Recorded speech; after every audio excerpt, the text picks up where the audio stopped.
Hello hi and welcome back to the video series lecture. इस video में हम बात करने वाले हैं एंटरप्रेन्योर या फिर एंटरप्रेनर वर्सेस इंटरप्रेन्योर और इंट्राप्रेन्योर्स। तो एंटरप्रेनर इंटरप्रेनर दोनों का क्या डिफरेंशिएशन है। जैसे हमने एंटरप्रेनर और मैनेजर यानी एंटरप्रेनर वर्सेस मैनेजर देखा, वैसे ही आज हम एंटरप्रेनर और इंटरप्रेन्योर की बात करेंगे। तो चलिए इस वीडियो को आगे बढ़ाते हैं और देखते हैं आज का ये कंसेप्ट।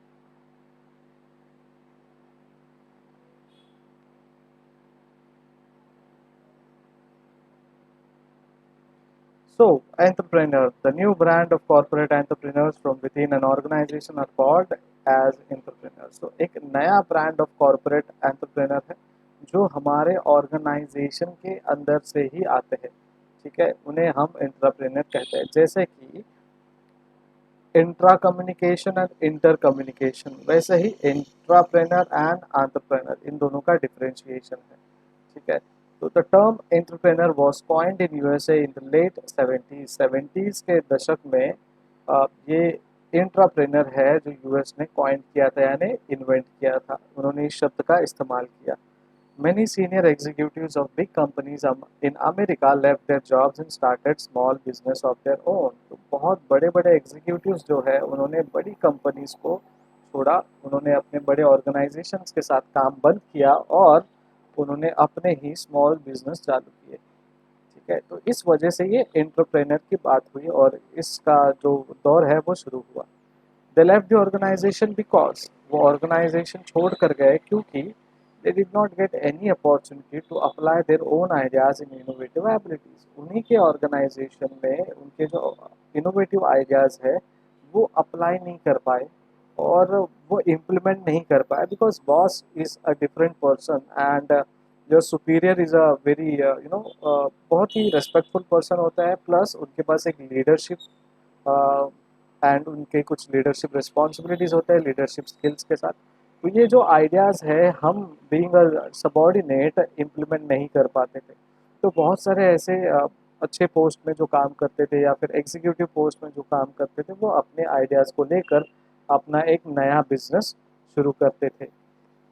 इस वजह से शायद ये एंटरप्रेन्योर का नाम शुरू किया गया। So these entrepreneurs become successful in their own ventures. तो ये जो एंटरप्रेन्योर है या फिर एंटरप्रेन्योर है या फिर एंटरप्रेन्योर है, ठीक है, accents are different, meaning is same, pronunciation is different, but the meaning or the end understanding is same। so जो भी ये एंटरप्रेन्योर्स थे जो अपने बड़े ऑर्गेनाइजेशंस को छोड़ के खुद अपना जो बिजनेस शुरू किया था, अपने वेंचर शुरू किए थे, वो सक्सेसफुल बनते गए।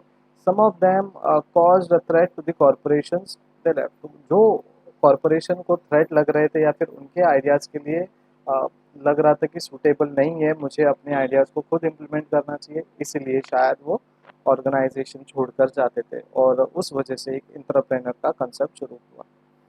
This type of entrepreneurs have come to be called entrepreneur. They believe strongly in their own talent. They have desire to create something of their own. They want responsibility and have strong drive for individual expression and more freedom in their present organization structure. When this freedom is not forthcoming, they become less productive or even leave the organization to achieve self-activation elsewhere।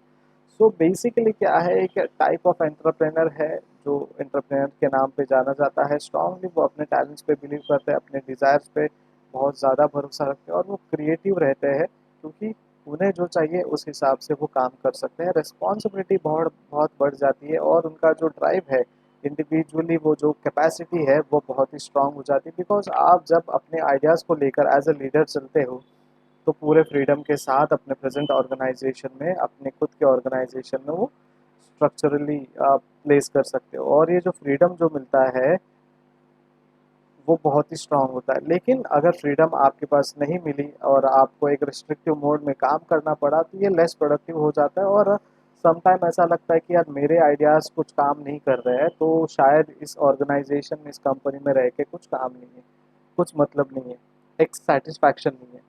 सो जहाँ पे self actualisation होता है तब जाके आप organisation को छोड़ देते हो और अपना नया वेंचर शुरू करते हो। So entrepreneur versus entrepreneur, entrepreneur and entrepreneur, entrepreneur independent होता है, इंट्राप्रेन्योर डिपेंडेंट होता है, बिकॉज ज़रूरी नहीं कि सारे स्किल्स आपके पास हो। आप सिर्फ एक आइडिया लेकर चलते हो और उस आइडिया के हिसाब से जो लोग आपको चाहिए उन लोगों को साथ में लेकर चलते हो। Need to be given highly educated, need not to be highly educated, ये जो ऑर्गेनाइजेशन है वो हाईली एजुकेटेड होना ज़रूरी नहीं है, क्योंकि आपको क्या चाहिए, आपके पास स्किल्स होने चाहिए।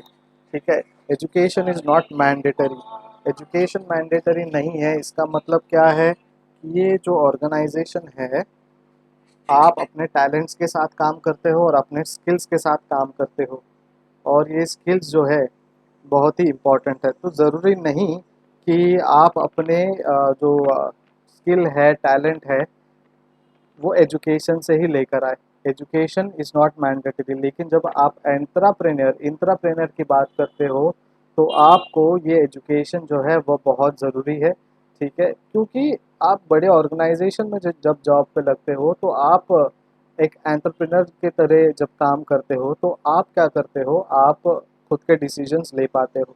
लेकिन जब आप किसी ऑर्गेनाइजेशन के साथ काम करके बाहर निकलते हो तो आप इंट्राप्रेन्योर कहलाते हो।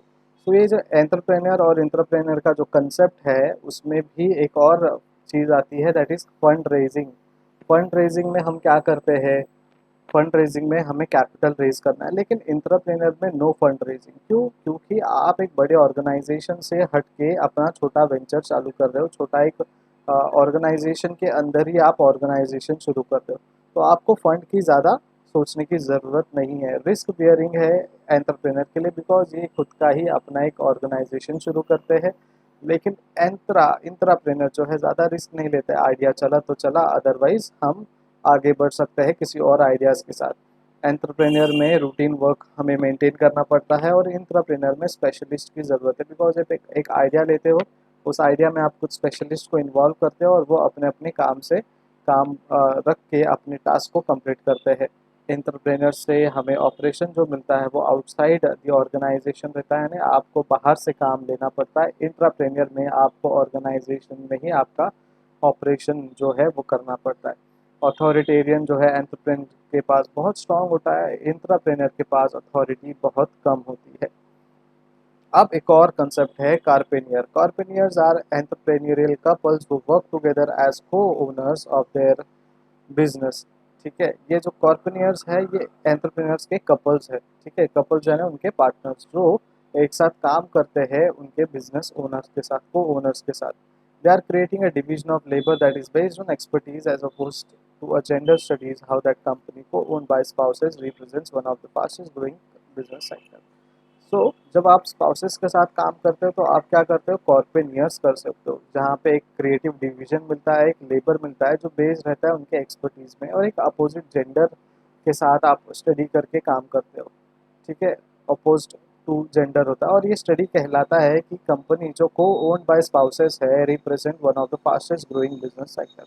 तो अगर आपके कोई पार्टनर्स है या जो बिजनेस में इंटरेस्टेड है तो वो हो गए कॉर्पोरेनियर्स। ठीक है, then ultrapreneur या ultrapreneur. The concept of ultrapreneuring is to identify a business opportunity, determine its viability and form a company. So ultrapreneur कब आता है, जब एक बिजनेस को आइडेंटिफाई करते हो, बिजनेस अपॉर्चुनिटी को आइडेंटिफाई करते हो और उसको डिटरमाइन करते हो, उसकी जो वायबिलिटी है, उसकी जो एक्सेसिबिलिटी है, उसकी जो कैपेसिटी है, उसके उसको मद्देनज़र रखते हुए आप अपनी कंपनी को फॉर्म करते हो।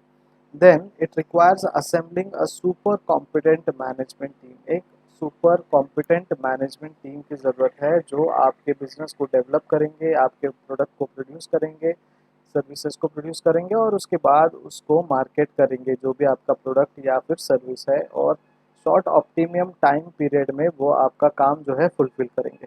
दे create business and then sell out, merge combine. ठीक है, ये अल्ट्राप्रेन्योर भी क्या काम करते हैं, बिजनेस क्रिएट करते हैं और उनको सेल आउट करते हैं या फिर मर्ज करते हैं या फिर कंबाइन करते हैं। मर्ज करना यानी कंबाइन करना, दो इंडिविजुअल कंपनी काम कर रही है, ठीक है, और उनको लग रहा है कि एक साथ आके हमें भी काम करना चाहिए, तो वो अलग अलग कंपनीज एक साथ आती है, तो जब वो एक दूसरे के साथ हाथ मिलाती है और कंधे से कंधे मिलाकर फाइनेंशियल टर्म्स एंड कंडीशंस को एक साथ लेकर चलते हैं, उसे मर्जर कहते हैं और कंबाइंड कहते हैं। कंबाइनिंग या फिर an organization with combined works ऐसे भी कहते हैं।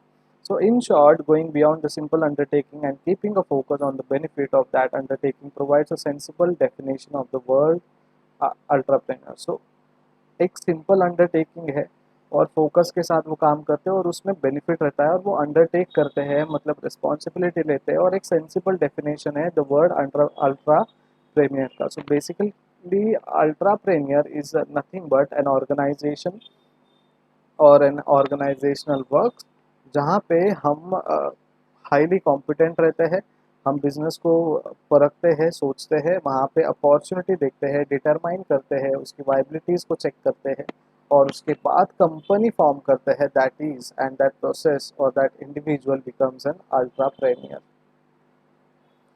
Thank you so much for watching. कुछ भी डाउट हो आप मुझे मेल करके सीधे सीधे पूछ सकते हो या फिर आप मुझे व्हाट्सएप कर सकते हो। रिप्लाई आने में बहुत देर हो सकता है या फिर आपको 2-4 दिन भी लग सकता है, या कभी कभी ऐसा भी हो सकता है कि आपने मेल किया हो और मैंने चेक नहीं किया हो।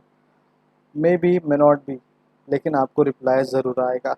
अगर वीडियो अच्छा लग रहा है तो लाइक कीजिए, कमेंट कीजिए, शेयर कीजिए। अगर सब्सक्राइब नहीं किया अभी तक तो सब्सक्राइब भी कीजिए और सर का मोटिवेशन बढ़ाते रहिए। Thank you so much for watching. Keep studying and keep making notes. Bye bye.